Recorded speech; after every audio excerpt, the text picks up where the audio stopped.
तो देखिए आज का हमारा जो टॉपिक है वो लाइन एंड सर्कल है।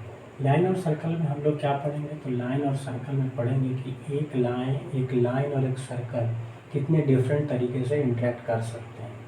जैसे अगर हम एक केस ले तो ये ऐसा हो सकता है कि एक सर्कल एक लाइन दो पॉइंट पे इंटरसेक्ट कर, या फिर हो सकता है कि एक सर्कल और एक लाइन एक पॉइंट पे मिले, या फिर एक केस हो सकता है कि एक सर्कल और एक लाइन नहीं मिले और कहीं नहीं मिले।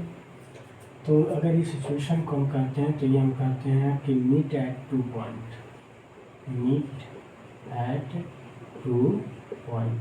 या फिर कहते हैं कि the line cut the circle, या अगर इसको कहें तो इसको हम क्या कर सकते हैं, इसको कहते हैं कि टच एट अ पॉइंट, एक पॉइंट पे टच करना। इसको क्या कहते हैं, neither touch nor cut the circle. हम ये कर सकते हैं अगर इस सर्कल के एक सेंटर होगा, सेंटर से अगर परपेंडिकुलर ड्रॉ करें तो ये लाइन मान लीजिए सर्कल के ए और बी पॉइंट पे मिल रहा है और ये परपेंडिकुलर पी पे ड्रॉ किए हैं, तो हम ये जानते हैं कि सेंटर से किसी भी कोड पे डायलॉग या जो परपेंडिकुलर ड्रॉप करते हैं तो वो कोड को 2 इक्वल पार्ट में डिवाइड करते हैं। यहाँ भी अगर हम परपेंडिकुलर डालें तो हम ये देखेंगे कि ये आकर के इसी पॉइंट पे मिलेगा जहाँ पास सर्कल को मिल रहा है जिस पॉइंट पे, तो ये सेंटर, इसको सी से नोट करें। अगर यहाँ पास हम कहें तो यहाँ क्या होगा, तो यहाँ भी सेंटर से अगर परपेंडिकुलर डालें तो ये पी, इस पॉइंट पर पी हम दे सकते हैं। तो यही 3 तरीके हैं जिससे एक लाइन, यही 3 डिफरेंट वे में एक सर्कल और एक लाइन इंटरेक्ट कर सकते हैं। या तो 2 पॉइंट पे कट करेगा, एक पॉइंट पे टच करेगा, या नहीं इधर कट करेगा नॉट टच करेगा। तो चलिए हम इसमें एक एक सिचुएशन का बात कर लेते हैं। जैसे इस सिचुएशन की बात कर लेते हैं, तो इस सिचुएशन में अगर हम बात करें तो ये जो परपेंडिकुलर है ये क्या होगा, ये सी पी, ये परपेंडिकुलर डिस्टेंस है। अगर इसी सी पी को हम आगे बढ़ाते तो ये बढ़ाएं तो ये कहाँ पहुँच जाएगा, सर्कमफ्रेंस में, और सेंटर टू सर्कमफ्रेंस कितना होता है, रेडियस। इसका मतलब कि अगर ये 2 पॉइंट पे कट कर रहा है तो ए बी एज अ कोड फॉर्मेशन होगा, और कोड फॉर्मेशन होगा तो ये जो सी पी का लेंथ है वो लेस देन रेडियस ही होगा। कहीं भी अगर करेंगे तो आगे ले जाएंगे तो रेडियस होगा, ये रेडियस पहले ही होगा, ये 2 पॉइंट पे कट कर रहा है। और ग्रेटर देन इक्वल टू क्या होगा, तो ग्रेटर देन इक्वल टू 0 होगा। इसको कैसे, तो अगर ये जो लाइन है ये सीधा कहाँ से पास हो जाए, सेंटर से पास हो जाए तो ये परपेंडिकुलर डिस्टेंस 0 हो जाएगा। फिर आगे बढ़ेगा तो फिर परपेंडिकुलर डिस्टेंस बढ़ेगा। तो ये इसका कंडीशन हो गया कि अगर लाइन सर्कल को 2 पॉइंट पे कट करेगा तो जो perpendicular distance from centre to line है वो सर्कल के रेडियस से छोटा और ग्रेटर देन इक्वल टू 0 होगा। ठीक, यहाँ पर हम ये भी कह सकते हैं कि ये अगर लाइन है तो स्लोप ऑफ जो लाइन है और ये स्लोप ऑफ जो परपेंडिकुलर है सी पी, तो दोनों एक दूसरे के क्या है, परपेंडिकुलर है, तो इसका प्रोडक्ट कितना होगा, -1 के इक्वल होगा। इसका मतलब अगर लाइन का स्लोप गिवन है तो सी पी का स्लोप निकाल सकते हैं, और अगर सी पी का स्लोप हमें मालूम है तो हम लाइन का स्लोप निकाल सकते हैं। इसी तरीके से अगर ए बी है तो ए बी क्या है, तो ए बी है हमारा कोड लेंथ या length of code formed by the circle on the line, यही है। या फिर इसको हम कह सकते हैं intercept made by the circle on the line, ये भी हम कर सकते हैं। और अगर हम ये निकालना चाहें कि ए बी कितना है तो ए बी को हम लिख सकते हैं 2 इंटू पी बी, क्योंकि ये परपेंडिकुलर ये दोनों इक्वल है तो पी बी के इक्वल हो जाएगा। अगर यहाँ से हम इस पॉइंट को मिलाएं तो कितने के बराबर होगा, रेडियस की, और सी पी परपेंडिकुलर डिस्टेंस। तो अगर रेडियस और परपेंडिकुलर डिस्टेंस मालूम हो या निकाल सकते हैं तो ये हो जाएगा राइट एंगल ट्रायंगल। तो हाइपोटेनस माइनस सी पी का होल, हाइपोटेनस का स्क्वायर माइनस सी पी का होल स्क्वायर का अंडर रूट कर देंगे तो पी भी निकल जाएगा। तो इस तरीके से हम इसका लेंथ दे सकते हैं R square minus perpendicular distance whole square. ठीक, तो ये हो गया। तो हमें ये ध्यान रखना है कि दो पॉइंट पे कट करेगा तो कोड का फॉर्मेशन होगा, कोड का फॉर्मेशन होगा या इंटरसेप्ट बनेगा। और कब ये कोड बनेगा? जब ये परपेंडिकुलर डिस्टेंस रेडियस से छोटा और 0 से बड़ा या बराबर हो। और उस केस में ये जो कोड लेंथ जो बनेगा तो कितना होगा? तो 2 into under root of R square minus C P का होल स्क्वायर। आइए इस पर हम कुछ क्वेश्चन करते हैं। तो हमारे पास एक क्वेश्चन है, मैं उसे पढ़ देता हूँ और फिर उसे सोल्व करते हैं। Let L1 be a straight line passing through the origin and L2 be a straight line x plus y is equal to 1। ये गिवन है कि हमारे पास एक L1 लाइन है, तो हम मान लेते हैं कि ये L1 है और ये दे रखा है कि ये ऑरिजिन से पास कर रहा है, इसका मतलब 0,0 से पास कर रहा होगा। फिर दिया है कि L2 be the straight line x plus y is equal to 1। एक और लाइन है, तो मान लेते हैं कि एक और लाइन ऐसे है L2 और इसका इक्वेशन दे रखा है कि x plus y is equal to 1। ठीक, आगे कहा है if the intercept made by the circle, एक सर्कल गिवन है और उसका इक्वेशन है x square plus Y square minus X plus 3y is equal to 0। तो कह रहा है कि the intercept made by the circle on the line L1 and L2 are equal, then equation of L1 is, L1 का equation क्या होगा? तो ये सर्कल है, दोनों पे इक्वल इंटरसेप्ट बना रहा है, तो मैं ग्राफ डायग्राम ऐसे बना लेते हैं कि ये सर्कल है और ये जो लेंथ है AB और इसको मान लीजिए PQ। तो ये गिवन है कि AB is equal to PQ। तो पूछ रहा है कि L1 का इक्वेशन क्या होगा? तो हम क्या करेंगे, इसका हम सेंटर तो लिख ही सकते हैं। तो चलिए पहले इसको ज्योमेट्री वाइज देख लेते हैं, फिर हम वहाँ से सेंटर एडिस करेंगे। तो ये मान लीजिए सेंटर है, तो परपेंडिकुलर डिस्टेंस मान लीजिए ये हो जाएगा, ये तो ऑलरेडी मान रखे हैं, तो ये M और यहाँ भी परपेंडिकुलर डिस्टेंस, तो ये हो जाएगा N और ये दोनों हो जाएंगे इक्वल, यहाँ भी हो जाएगा इक्वल। तो ये पूरा है, ये इसका हाफ है, ये इसका हाफ है, ये भी हाफ है, ये भी हाफ है, तो ये सब भी इक्वल होंगे, आपस में सारे इक्वल्स होने वाले हैं। और अगर हम कोड लेंथ निकाल रहे थे तो यही तो कर रहे थे, ज्योमेट्री से ही लिख रहे थे, तो ये भी रेडियस होगा, ये भी रेडियस होगा, ये और ये इक्वल ही है और ये 90 डिग्री है क्योंकि हम परपेंडिकुलर ड्रॉप किए हैं। तो क्या ये अगर सेंटर है तो ये इज इक्वल टू ये होगा? हाँ होगा। दो साइड इक्वल, आर जिसको हम कॉन्ग्रुएंसी ऑफ टू ट्रायंगल अगर उससे कहें तो RHS, कोई हाइपोटेनस एक साइड और राइट एंगल इक्वल है तो वो ट्रायंगल कॉन्ग्रुएंट होगा। और कॉन्ग्रुएंट होगा तो यहाँ से हम भी डायरेक्ट कह सकते हैं कि एंड अगर आप मेंशन करें तो हम लिख सकते हैं कि NB is equal to NQ, ये भी है और 90 डिग्री है ही, सो हम लिख सकते हैं कि CN है वो इक्वल होगा CM के। ये भी तो हम लिख सकते हैं और लिख सकते हैं, तो लिख सकते हैं। तो ये सेंटर और सेंटर का कोऑर्डिनेट अगर सर्कल से निकालें तो हो जाएगा 1/2 और -3/2 और रेडियस निकालेंगे तो ये -g-f होता है और ये g स्क्वायर तो 1/4, f स्क्वायर तो 9/4 और -c तो c तो 0 है, छोड़ दीजिए।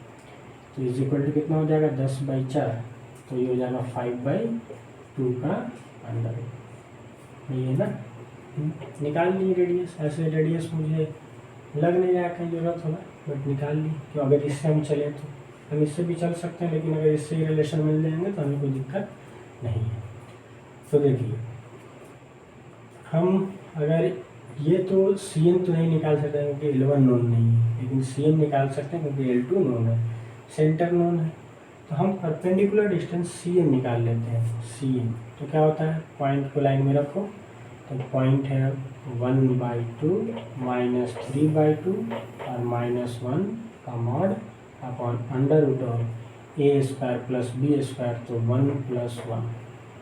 तो ये कितना हो जाएगा ऊपर, तो अगर इसमें से हम कर लें तो कितना हो जाएगा, -1/2 मतलब 2, ऊपर एलसीएम 2 लिए तो 3 2 5 -1 तो +1 -5, तो 4 4 अपॉन 2 तो हो जाएगा 2/√2 = √2।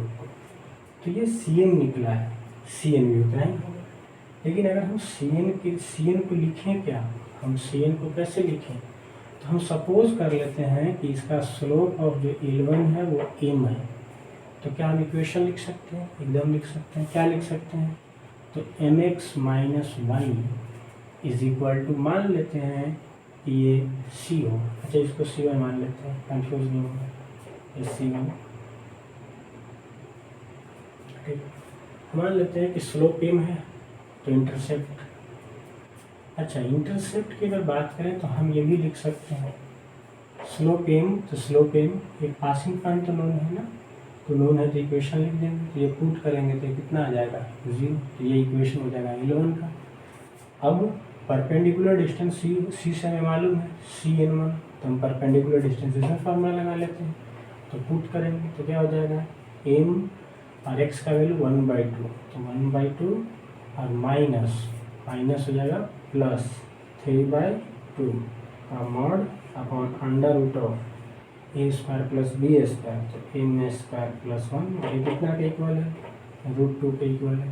स्क्वायरिंग बोथ साइड कर देते हैं, तो ये हो जाएगा यहाँ से m + 3 का होल स्क्वायर अपॉन का 2 LCM हो जाएगा, तो हो जाएगा 4, और इसको उधर लेके चल जाते हैं, तो 2 × m² + 1, तो कितना हो जाएगा 8 हो जाएगा। तो ऐसा हम करते हैं, थोड़ा सा इरेज कर लेते हैं। अब हमें ज़रूरत, अगर m की वैल्यू निकल जाएगा यहाँ से, अब निकल ही जाएगा तो इक्वेशन मिल जाएगा, तो हमें ज़रूरत ये सब काम नहीं है। तो हम सब, क्योंकि हमारा बहुत छोटा है, तो यहाँ से अगर हम सॉल्व कर लिए तो ये हमारे पास हो जाएगा ये a + b के होल स्क्वायर, तो m² + 6m + 9 = 4 × 2 8 m² + 1, 8m² -m², तो 7m², और ये माइनस का हो जाएगा 6m, और ये +8, अगर +9 तो +1 रहा, तो -1 = 0।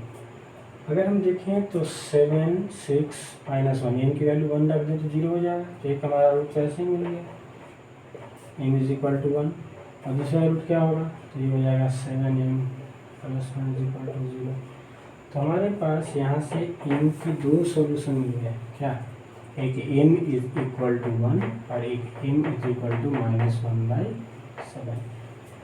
तो इक्वेशन ऑफ लाइन क्या हो जाएगा L1, तो L1 का जो इक्वेशन होगा, अगर m की वैल्यू 1 रखेंगे तो x - y = 0, और अगर -1/7 रखेंगे तो -1/7 x - y = 0, तो ये हो जाएगा x + 7y = 0। ये हमारा इक्वेशन आ जाएगा, 2 आंसर है, इसका मतलब 2 लाइन पॉसिबल है, ठीक है।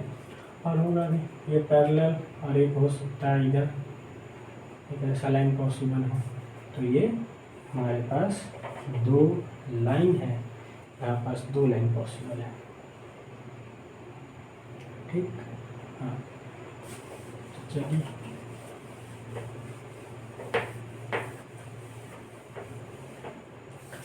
अब हम इसी पे कुछ और क्वेश्चन कर लेते हैं। जैसे एक हमारा अगला एक क्वेश्चन है कि the equation of locus of the mid point of the code of the circle 4x² + y² equation given है, और एक सर्कल का इक्वेशन गिवन है 4x² + 4y² + 12x और +4y -12x + 4y + 1 = 0। सर्कल का इक्वेशन गिवन है, तो पूछ रहा है कि the equation of locus of mid point of the codes of circle कितना that sustained an angle 2π/3 at its center। ये क्या रहा है कि ये सर्कल है, सर्कल का इक्वेशन गिवन है, ऐसा कोई कोड है जो सेंटर पर एंगल बना रहा है 2π/3। एंगल कितना बना रहा है 2π/3। तो इसका मिड पॉइंट का लोकस क्या होगा, तब जानते हैं कि मिड पॉइंट लोकस निकालना है तो एच कॉमा के मान लेते हैं। अच्छा, इसका सेंटर तो हम सेंटर निकाल ही सकते हैं। सेंटर क्या होगा, तो पहले इसको सर्कल के इक्वेशन में लिखना होगा, जो स्टैंडर्ड इक्वेशन हमारा होता है। स्टैंडर्ड में क्या है कि हम x² और y² का कोफिशिएंट 1 लिखते हैं, तो 4 से डिवाइड कर दे रहे हैं, तो क्या हो जाएगा x² + y² - 3x + y + 1/4 = 0। तो इसका सेंटर क्या होगा 3/2, -1/2, और रेडियस क्या होगा तो √g² + f², तो 9/4 + 1/4 और -1/4, माइनस ही होता है ये कैंसल, तो ये सीधा हो जाएगा 3/2। तो रेडियस निकल आए। सेंटर अपन को मालूम है कि सेंटर ये क्या है, ये सी है, और ये रेडियस मालूम है, ये मिड पॉइंट है। तो हम परपेंडिकुलर भी ड्रॉप करते हैं सेंटर से कोड पे, तो वही मिड पॉइंट पे जाके मिलता है। अच्छा, मिड पॉइंट पे मिलता है तो ये एंगल कितना होता है, एंगल भी बाइसेक्ट करता है, क्योंकि ये रेडियस ये परपेंडिकुलर तो कॉमन और 90 डिग्री तो कॉन्ग्रुएंट हो ही जाना है, तो ये हो जाएगा π/3। तो जब जिसका लोकस निकालना होता है उसको हम क्या एच कॉमा के मानते हैं, और गिवन कंडीशन में उसको एसोसिएट करके हम इक्वेशन के फॉर्म में लिखते हैं। ऐसा लिखते हैं या ऐसे लिखने के बाद कोशिश हमारा ये रहता है कि एच के अलावा कोई इक्वेशन में वेरिएबल ना हो। तो यहाँ अगर हम एच के को लिखना चाहें तो ये एंगल मालूम, ये पॉइंट मालूम, तो ये डिस्टेंस मालूम, और ये रेडियस मालूम ही है। तो कॉस, तो ये अपन ये कॉस हम लगा सकते हैं, तो कॉस π/3 = हम लिख सकते हैं, अगर इस पॉइंट को P माने तो CP/R। CP को क्या लिख सकते हैं, तो डिस्टेंस फार्मूला से, और कॉस कितना है ये कॉस 60, और कॉस 60 कितना होता है 1/2, और CP क्या हो जाएगा √h - 3/2 का होल स्क्वायर, और k माइनस प्लस 1/2 का होल स्क्वायर का अंडर रूट और डिवाइडेड बाई 3/2 हो गया। इसको इधर ले आते हैं और स्क्वायरिंग बोथ साइड कर देते हैं, वहाँ यहाँ ले आते हैं तो कितना हो जाएगा 3/4। तो 3/4 का होल स्क्वायर = h - 3/2 का होल स्क्वायर और प्लस k + 1/2 का होल स्क्वायर। क्या इस इक्वेशन में कोई और वेरिएबल है एच के अलावा? नहीं, तो रिप्लेस कर देते हैं एच को एच से, तो हो जाएगा x - 3/2 का होल स्क्वायर और प्लस k + 1/2 का होल स्क्वायर = 3/4 का होल स्क्वायर। इसका मतलब क्या होगा, इसका मतलब ये होगा कि इस पॉइंट मिड पॉइंट का जो लोकस होगा वो भी सर्कल होगा, जिसका centre same as centre of circle होगा, बट रेडियस होगा 3/4। 3/4 मतलब इससे कितना हाफ। ठीक, तो ये हमारा एक अगला क्वेश्चन हो गया। चलिए इसी प्रकार से हम और कुछ क्वेश्चन देखते हैं। तो अगर हम अगले क्वेश्चन की तरफ बढ़ें तो हमारा पास एक अगला क्वेश्चन है कि फ्रॉम द ऑरिजिन कोड are drawn to the circle x - 1 का whole square plus y² = 1। x - 1 का होल स्क्वायर प्लस y² = 1। इस सर्कल पे ऑरिजिन से कोड ड्रॉ किया जा रहा है। From the origin chords are drawn to the circle this the equation of locus of mid point of these chords is. देखिए ये कह रहा है कि ये सर्कल है और इस सर्कल पे ऑरिजिन से क्या किया जा रहा है, कोड ड्रॉ किया जा रहा है। तो ऑरिजिन कहाँ होगा, ये सर्कल पर होगा कि सर्कल से बाहर होगा, क्या होगा, तो 0 0 पर रखिए तो 0 0, तो 1 = 1, इसका मतलब इसी पे होगा। इसका मतलब कि ऑरिजिन इसी पे है। और कह रहा है यहाँ से कोड ड्रॉ किए जा रहे हैं, तो कितने कोड ड्रॉ किए जा सकते हैं, इन्फिनिट कोड ड्रॉ किए जा सकते हैं। तो कह रहा है कि अगर ये कोड ड्रॉ किए जा रहे हैं तो इसका मिड पॉइंट और मान लेते हैं h, के इसका लोकस बताओ। तो हमको अगर ये मिड पॉइंट है, ये ऑरिजिन है, तो क्या हम ये पॉइंट फाइंड कर सकते हैं? एकदम कर सकते हैं। ये हो जाएगा 2h, 2 के मिड पॉइंट निकालने के लिए हम जानते हैं। और ये पॉइंट किसको डिसाइड करेगा? इसको तो रख दिया जाए, तो ये हो जाएगा 2h - 1 का होल स्क्वायर प्लस 2k का whole square is equal to 1। तो यही इक्वेशन है। हाँ, यही इक्वेशन है। अगर इसको हम सॉल्व करेंगे तो क्या आ जाएगा? 4h² plus 1 minus 4h plus 4k² is equal to 1। 1 से 1 कैंसल और 4 से कॉमन करके हटा देंगे, तो h² plus k² minus h is equal to 0। इसका मतलब x² plus y² minus x equal to 0। ये हमारा क्या होगा? Locus of mid point of कोड passing through 0, 0 the circle this. ठीक है, तो ये लोकस के क्वेश्चंस हैं कोड से रिलेटेड। आइए एक और क्वेश्चन हम करते हैं। एक हमारे पास और क्वेश्चन है कि 2 पैरेलल कोड of a circle of radius 2 are at a distance of √3 + 1। पहले जितना बोला उतना बना लेते हैं। एक सर्कल है, उसका रेडियस गिवन है और रेडियस इज इक्वल टू 2 है और 2 पैरेलल कोड्स हैं, तो हम ऐसे बना लेते हैं। और इनके बीच जो डिस्टेंस है वो कितना है? तो √3 + 1।